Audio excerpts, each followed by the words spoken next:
থানায় যাও, থানায় যাও।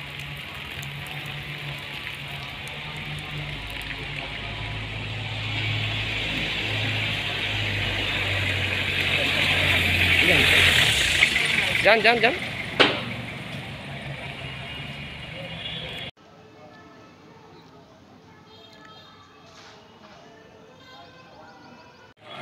প্রত্যেকদিনও নেশা করে আছে। কে ওই যে মেরেছে ও আর একজন আছে। কে আপনার কে হয়? যাও আচ্ছা, দিয়ে এবার নেশা করেছে, কালকে সারা কিস্তি খাবারই বেরোচ্ছে। হুম সে মেয়েটা যাবে না, মেয়েটা লেবু কিনে নেবে, নিয়ে আসবে, লেবুর জল করে বাবাকে খাবে যাতে নেশাটা কেটে গিয়ে ঘুমায়। হুম এবার সকালবেলা উঠে বাতা কিস্তি মারছে, আমরা আমাদের মতো কাজ করছি। আমার স্বামী রাজমিস্ত্রি কাজে যাবে, স্বামী রাজমিস্ত্রি কাজে যাবে।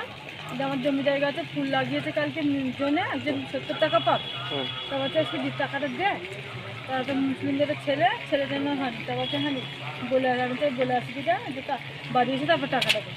ভালো কথা, ওকে এরকম সরে সরে আশা প্রথমে ডাল দিয়া বাগানো থেকে নিয়ে ঢুকে আমার বাড়ির আলোকে মারতে দেয়।